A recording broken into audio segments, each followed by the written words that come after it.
ভারতে যদি যুদ্ধ করতে চা পাকিস্তানের সাথে, তাহলে সৌদি আরব আপনার 100% গ্যারেন্টি পাকিস্তানের হক হয়ে ভারতের বিরুদ্ধে যুদ্ধ করব। তো বাংলাদেশের পক্ষ থাকবো মুসলিম এক হবে। ভারতের জন্য খুবই চিপায় পড়া অবস্থা, সেটা হচ্ছে ভারতের বিরুদ্ধেও যে কোনো সময় দরকার হলে যুদ্ধে নামবে সৌদি আরব। ভাই ভারত কই সৌদি আরব কই কেন নামবে? কারণ পাকিস্তান এখানে কি পয়েন্ট। পাকিস্তান এবং সৌদির মধ্যে যে চুক্তি হয়েছে, আপনারা জানেন যে সামরিক চুক্তি, নিরাপত্তা চুক্তি, প্রতিরক্ষা চুক্তি, সেই চুক্তিগুলোর ভেতরের দৃশ্য দেখে ভারতের অবস্থা কাহিল। বিশেষ করে মোদী সরকারের অবস্থা খুবই কাহিল। মানে মুর্দা কথা হচ্ছে এটা, ধরেন সৌদিতে যদি কোন দেশ হামলা চালায়, লাইক ইয়েমেন, পাকিস্তান আবার ইয়েমেনের বিরুদ্ধে লড়াই করতে হবে। যদি ইরান হামলা চালায় তাহলে ইরানের বিরুদ্ধে লড়াই করতে হবে।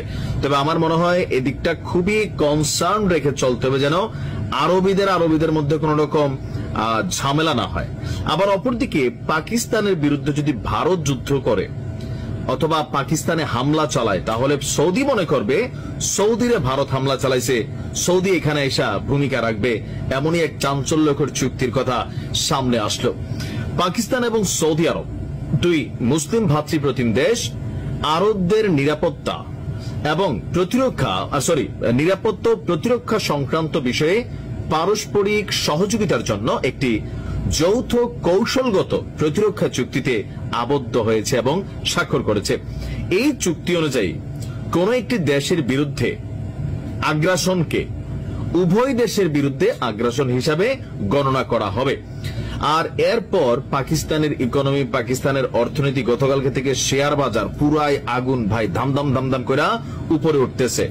পাকিস্তান এবং সৌদি আরবের নেতারা এই চুক্তিকে ঐতিহাসিক বললেও নরেন্দ্র মোদীর সরকার খতিয়ে দেখছে যে চুক্তির ভেতরে আরো কি আছে, পারমাণবিক ইস্যুটাও এখানে কানেক্টেড কিনা। গতকালকে সন্ধ্যায় সৌদি আরবের রাজধানী রিয়াদে সৌদি যুবরাজ মোহাম্মদ বিন সালমান, পাকিস্তানের প্রধানমন্ত্রী শাহবাজ শরীফ এই চুক্তিতে স্বাক্ষর করেন। তো ওই সময় সেখানে আপনার পাকিস্তানের যিনি সেনা প্রধান আছেন তিনিও উপস্থিত ছিলেন।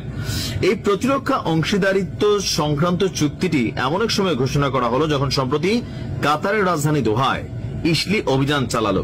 আর এরপর থেকে আরবদের মধ্যে একটা টেনশন তো ছিল। তো সেই জায়গা থেকে পাকিস্তান কিন্তু চাইলে ইসলিতে তাদের পারমাণবিক মেশিনারিজ অথবা মিসাইল পাঠানোর সক্ষমতা আছে, বা তাদের ওই ধরনের কোয়ালিটির মেশিনারিজ আছে।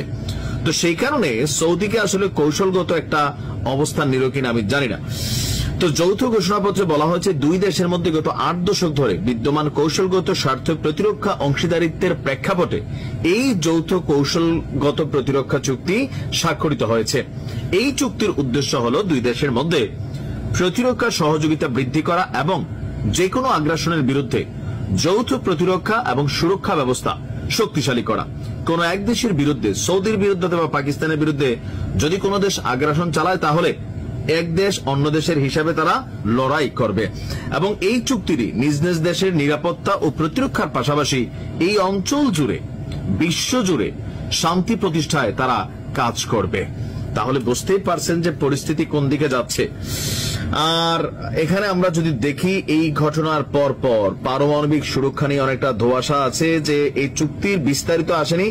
তবে ভারতের পক্ষ থেকে প্রতিক্রিয়া আসছে, বলছে আমরাই গুরুত্বপূর্ণ অগ্রগতির দিকে নজর রাখছি এবং আমাদের জাতীয় নিরাপত্তার পাশাপাশি আঞ্চলিক এবং বৈশ্বিক স্থিতিশীলতার উপর সম্ভাব্য প্রভাবগুলো খতিয়ে দেখছি।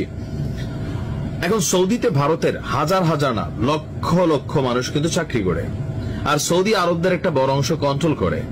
সো ভারতের উচিত সামনে থেকে সুন্দরভাবে চলা, পাকিস্তানের সাথে অহেতুক লড়াই ঝগড়া না করা, কারণ লড়াই হলে কোনো দেশের জন্য এমনি শান্তি নেই। আর এই যুদ্ধ কিন্তু এখন অন্যদিকে মোড় নিবে।